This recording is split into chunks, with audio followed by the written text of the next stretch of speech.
Hello again. This lecture, we are going to talk about the British Romantics, specifically Wordsworth's preface to his poetry book called Lyrical Ballads. So to get the most out of this lecture, you should have read the entire excerpt of Lyrical Ballads that is up on Canvas, and you should have made some annotated notes on it. And so before we start talking about Wordsworth, let's look at another part from our origin story, the Judeo-Christian origin story. And this goes back to after Eve has taken the fruit and given it to Adam, and God has caught them. And so God said to the woman, "I will make your pains in childbearing very severe. With painful labor you will give birth to children. Your desire will be for your husband, and he will rule over you." To Adam he said, "Because you listened to your wife and ate the fruit from the tree about which I commanded you, you must not eat it. Cursed is the ground because of you. Through painful toil you will eat food from it all the days of your life. You will return to the ground, since from it you were taken, for dust you are, and to dust you will return." So Adam named his wife Eve because she would become the mother of all living. And the Lord God made garments of skin for Adam and his wife and clothed them. And the Lord said, "The man has now become like one of us, knowing good and evil. He must not be allowed to reach out his hand and take also from the tree of life and eat and live forever." So the Lord God banished him from the Garden of Eden to work the ground from which he had been taken. And after he drove the man out, he placed on the east side of the Garden of Eden cherubim and a flaming sword flashing back and forth to guard the way to the tree of life. And so if you read this, think about our conversation we had earlier about the cultural stories that we have about women and some of the language that could be interpreted, right, into that story. And also think about how it connects to our cultural understanding of death in the Western world. But what I want you to answer here is my first question. And I know that the charts here are really, really simplistic, and I know that it's more complex than this, but if you had to pick one or the other, which view of nature do you think this passage is best represented by? So is this passage best represented by the triangle view of nature, or is this passage represented best by the circle view of nature? And what I want you to be is defensible, so you have to answer the question of why you picked one or the other.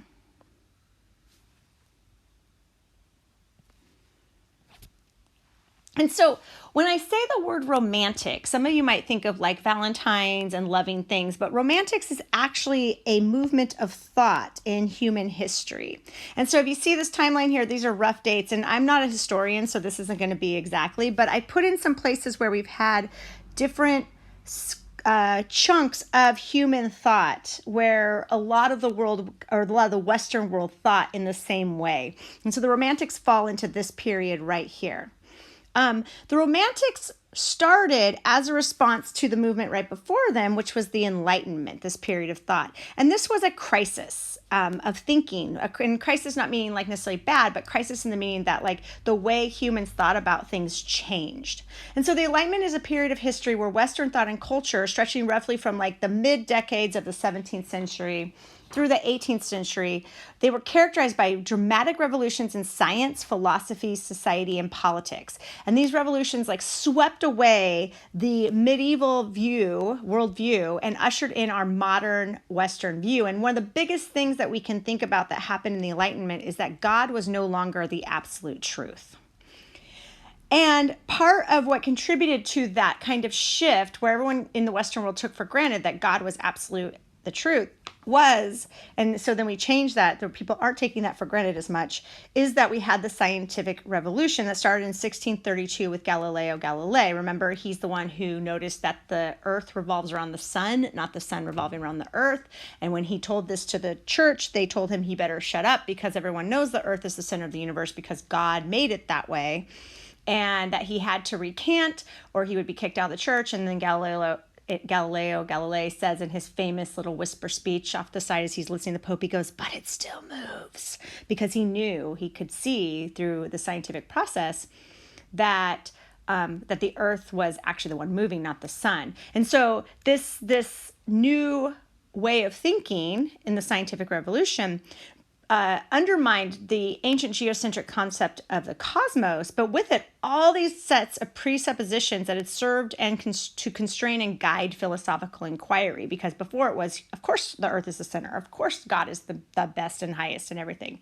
And when we find out the earth's not the center, people who had very rigid ideas, they were like, oh my gosh, if the earth's not the center, then everything must be false. And so the dramatic success of this new science in explaining the natural world started to cause people to think and view things differently. And while this was all going on, there's also an expansion going around the world. And so it starts with colonialism. Well, it starts with imperialism with the Romans, but it continues on in this contemporary thought with colonialism. And if you read, when we read Darwin, you're going to see him talking about the effects of colonialism and the effect of European entities going into these countries that had completely different ways of seeing the world, completely different origin stories, completely different paradigms for how they moved and acted. And so this all then culminates here with the French Revolution and then also the Industrial Revolution, where we have these other ways of being and thinking. And so with the Enlightenment, Wordsworth society now happening here in the Romantic period is they're experiencing a couple crises within the Enlightenment. And one is that Industrial Revolution. And so the Industrial Revolution is a huge shift from land and an agrarian culture to a lot of people working in cities. And as urban people now, the humans are officially an urban species. More of us live in cities than we live out. That wasn't the case back in this time. A lot of people going to a city was new and strange and difficult.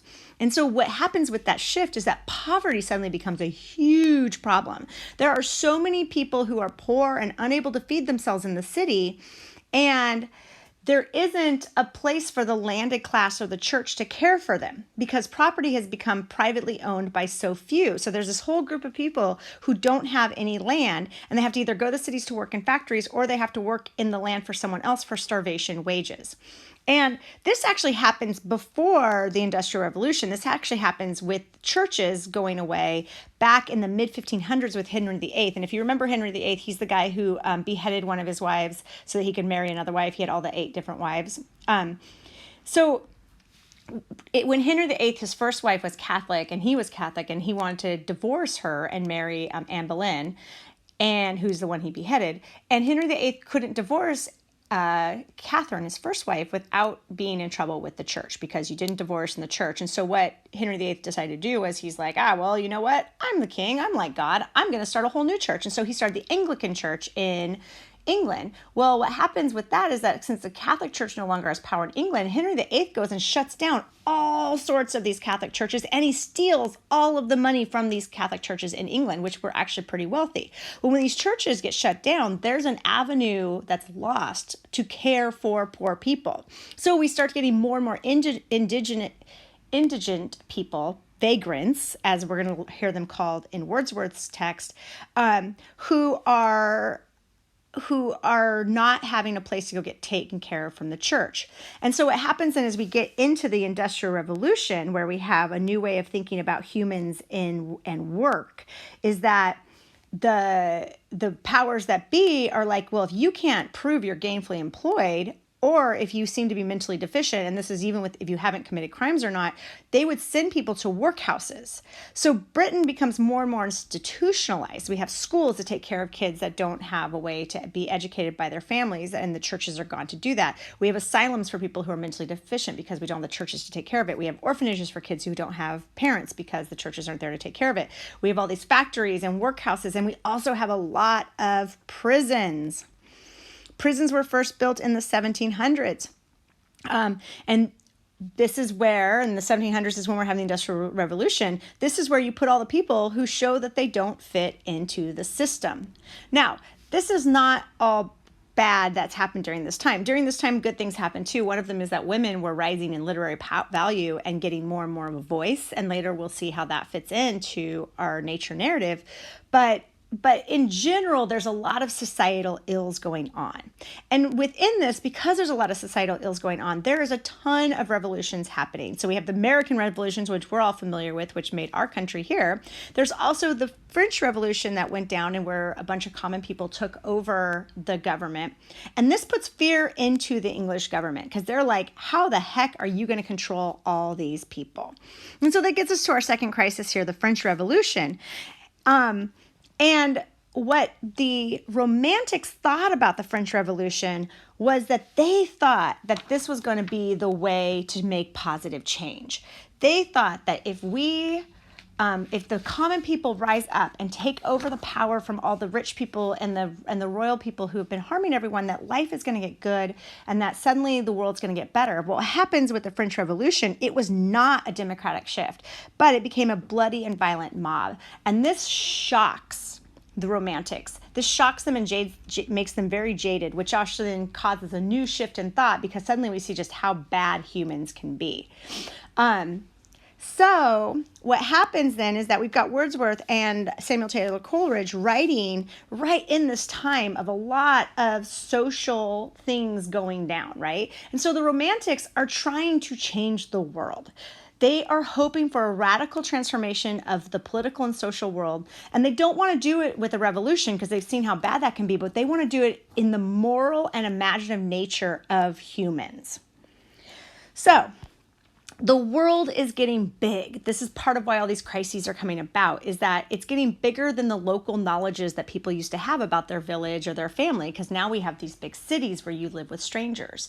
And now we have like colonization going out, where we have our European country going into another country with a completely different worldview and exploiting that country for economic value back in Europe. But that doesn't mean that they're trying to serve that other country in any way, shape, or form. And one of the ways that colonization can work is through effective storytelling. And one of the ways you can effectively tell a story to make it okay that you'll go into another culture and harm the people who are already there is that you start to encounter people and tell them that they're different than us. And when we start to say that someone's different than us, often, not always, but often that can lead to devaluing those humans. And so we start to think that those humans are less than, because they aren't like us.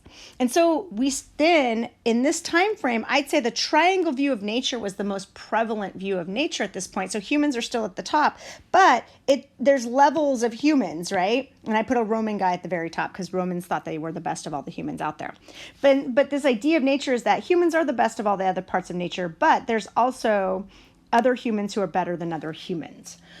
Othering is helpful when you want to exploit a culture or country for its economic value, because then if you other something, you can then treat them as their value only being about economics, only being about the money that they can do. And this is the way the British government was actually also treating not just people in other countries, but also treating the vagrants, right? The people who couldn't prove they were gainfully employed and didn't fit into society as they wanted to. They would other them, so then you could imprison them in workhouses and poorhouses for times when they would never be able to pay off their debt to society. And I'm doing debt in quotation marks here. And so the question I want to ask for you guys here when we think about this, because it seems pretty simple, right? Of course we would look and think about like, what's your worth to society and how do we know that? Well, how much are you contributing? And we base that contribution as money. But my question is what sorts of things shouldn't be valued solely on their economic gain? So maybe like list 2 to 3 things that shouldn't be valued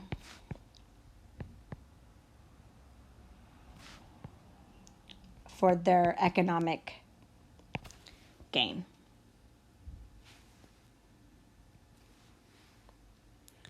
So this is all going on, and Romanticism, this way of thinking about the world, was actually a reaction against all of this. And so the Romantics were like the hippies of their time.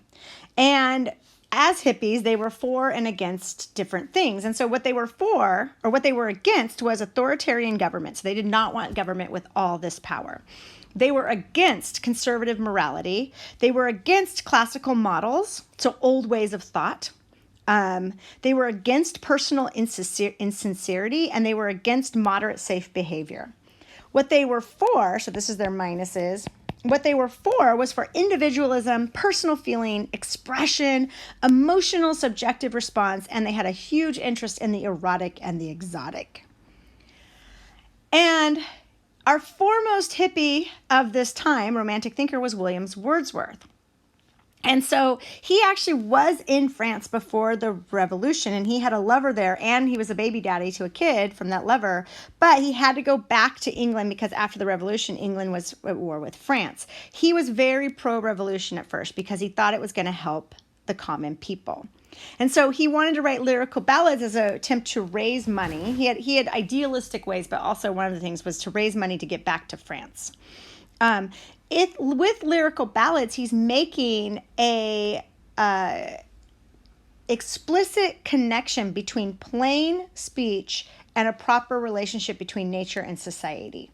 And so then he's making being a poet, writing poetry, actually a moral one. And this becomes the foundation for how we think and approach and write modern poetry. And here's the person we consider most often his sidekick, but actually was a pretty awesome romantic thinker in his own right. This is Samuel Taylor Coleridge, and you might have read his Rime of the Ancient Mariner when you were in high school. And he had a lot of influence in this time as well. He stopped writing poetry and became a social commentary. He was Wordsworth's like BFF for a very long time, but he had a falling out with Wordsworth in 1810 while he was on a road trip with Wordsworth and his sister Dorothy. They did road trips like all the time back then. And after that 1810 moment, they were never good friends again. But this wasn't a new fight for them. They were always fighting. And one of the examples, and we're going to talk about Tintern Abbey later, like I think our next class when we meet. In 1793, Wordsworth was super depressed because he was stuck in England with his baby mama and his kid in France, and he couldn't go see them. So a bunch of the friends decided to do a road trip together, which was Coleridge was on that trip. Well, Coleridge and Wordsworth got in a huge fight, and Coleridge decides he's just going to leave Wordsworth in the middle of nowhere. So Wordsworth walks 100 miles to get to another friend's house, and during this walk, he kind of loses it, and he starts to hallucinate, and he thinks he can see druids at Stonehenge, but he keeps walking, and that's the first time he stumbles upon Tintern Abbey. And this is why we get 5 years have passed here. There's a couple other references, but the first time he sees Tintern Abbey is after this big fight with Coleridge. And the 5 years, one of the ways he's talking about the 5 years is this, that it's been 5 years since he's come back. So the first time was 5 years previously. Wordsworth and Coleridge had very different ideas of how poetry should function, and often Wordsworth would railroad over Coleridge's work, which is why if you actually read all of lyrical ballads, it's almost all Wordsworth, and Coleridge gets one poem at the end, which is the Rime of the Ancient Mariner, and everyone hated it because of that supernatural and archaic voice that was in it, but Coleridge was actually trying some really interesting things. But lyrical ballads then becomes more of a Wordsworth project than a Coleridge project because Wordsworth was kind of a bully and pushed Coleridge aside. But here are some of the questions that Coleridge himself asked about nature in his work. And I think these are important things to think about even today. And if you want to go pick up some of Coleridge's poetry off to the side or some of his essays, you'll see some of these questions in here.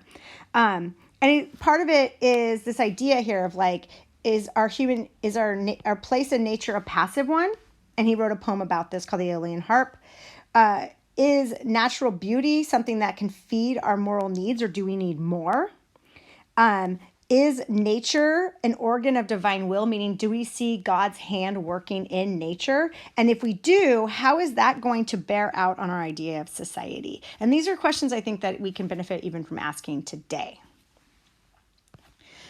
The Romantics were super important, and why we start with them is that they developed a new way of thinking about nature. And it doesn't seem super revolutionary now, the way that we're going to talk about they think about nature, but until the Romantics really kind of got these stories, right, out into the world, these stories about nature, people didn't think of nature as some lovely thing. They thought of it as something out to kill you. So the Romantics see it then as escape, a place of healing. They see nature as pristine. They see divine presence in nature. They see it as an equalizing and restorative force for human relationships. Remember, revolutions aren't going to work, but if we're in nature, it might work, and then we can actually have good relationships. We can see that we can find the true human essence in nature. And if you think about the Genesis 3 excerpt, right? If we are exiled from the garden, then we must be outside of nature, which is bad, right? And so in order to restore our human essence, we need to get back into nature. And then they saw nature as unchanging, so nature would always be constant, even if humans were not. And I think the biggest thing we're going to talk about here is this idea that nature is actually also political. And at this point, we cannot separate our nature writers from political human rights and activists, because nature and humans and our relationship with it are always now going to get wrapped up in human rights, because the Romantics started us off thinking that way. Their thought process here, when they started approaching how we should think about nature, and they started changing the way we think, the stories we tell about nature, is that they want to know, how do we fight the commodification of humans, so the dehumanization of people, by the government? And so then we get to the goals of lyrical ballads as outlined by the preface. And simply put, lyrical ballads is a political manifesto. It is a revolt against the way the world was going. So the world of Wordsworth's time, right, was undergoing all of those crises that we talked about, the crises of thought and governance, and it's shaking everything up. All these things that people thought were unchanging truth. So cultural stories people had internalized as truth were getting rocked. And people are going, what do we do? What do we do with these ideas that we thought were completely true about humans and faith that actually are turning out to be cultural stories? And so Wordsworth and Coleridge and the other Romantics are like, well, something has to be a bedrock for belief. If we don't have God anymore as an absolute, and if we don't have culture anymore as an absolute, and social classes are shifting, and people are shifting from the country to the cities, and we have colonies who were under sovereign rule are now no longer under sovereign rule, the U.S., what is going to be the thing that we can find as constant? And they're like, oh, duh, it's going to be nature. It's going to be our place in nature. Quickly as a side, though, is that this is very much a political manifesto, this lyrical ballads in the preface that you read for this. But they also wrote it because, again, they were trying to get some money to move back to Europe. And one of the reasons is that I said Wordsworth wants to go see Baby Mama, but also they were in some political hot water because they actually had like a side thing where they were trying to assassinate the King of England, like the French people were trying to assassinate their French kings. So that's another reason why they wanted to write this, because they wanted a commercial bestseller so that they could raise some money. So they had all these high political manifesto ideas, but also the desire to make some money. But it's still a manifesto that links with how we treat other humans. So it's linked with social justice. And so this, I don't know if anyone's read this book. This is a book by Claudia Rankine called Citizen, and it's a book that came out a few years ago. And in it, Rankine talks about really hard social issues in the U.S., including violence against people of color. And it is a book that people can find hard to receive. Citizen can be seen as sometimes offensive. Citizen can be seen as sometimes like very revolutionary. And I want you guys to, if you are familiar with this book, to think about lyrical ballads was the same kind of thing for England. It was offensive. It was revolutionary in its thought. It made references to political issues in the poems and in the preface. They wrote in a language that was available to the lower class. No one wrote like that back then. And the reason Wordsworth and Coleridge did that is they wanted their ideas to be accessible for all. So nature and poetry writing for the Romantics are trying to get at these things here. They want to see things clearly as they are. They want to know how being in the natural world is a way to be more human, and to know how human nature is affected by nature. They want to find out that like nature feelings can get us closer back to that divine, right? Back to God, or for a beloved family member. And they wanted to create a sense of wonder in the everyday. And so I want you to now in the questions to explain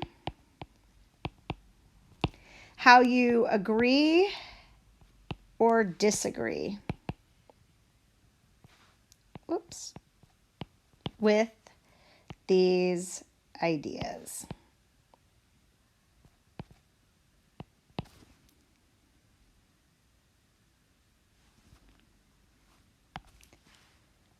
And I'm going to give you 3 theses in Lyrical Ballads as outlined by the preface that you guys had to read, okay? I know the language, even though for us it doesn't feel like it's easy and accessible, back then it was. Language changes over time, which is fascinating and amazing and wonderful about language. But if you spend some time and you go back and look at the excerpt that you annotated, you practice your annotations on, you can see, you'll find these points in the excerpt, okay? So the first thesis that they had was that common, rustic life closer to nature. So like a person who's poor, a person who is not royal is actually going to be closer to the desired state that they want someone to be in. So they're actually the better subject to think about, not like the king, not like a priest, not like a fancy rich person. Instead, they're like, we need to think about real people, the common man doing common things. And that's the subjects that we should be studying in our work. And so we see this in one of the pages. Low and rustic life was generally chosen because in that condition, the essential passions of the heart find a better soil in which they can attain their maturity. In that condition, the passions of men are incorporated with the beautiful and permanent forms of nature. And this is a big thing, these ideas of passions, right? And they're not like, it's not like telenovelas where, you know, like you're ripping off your clothes passions, but this is like getting at like our true sense of ourselves, our true desires, the true way we want to operate in life. The other thesis, another point too, is that if we communicate our stories through poetry, it's going to be more powerful because it reflects the proper relationship with the natural world. So poetry is the actual appropriate way to talk about this. So even though the preface is in prose, Wordsworth's saying, hey, I wrote a book of poems because poems are actually going to be more effective stories, more effective ways to get power into the human's imagination to get us back into the natural world. And so he says that poetry is the image of man and nature.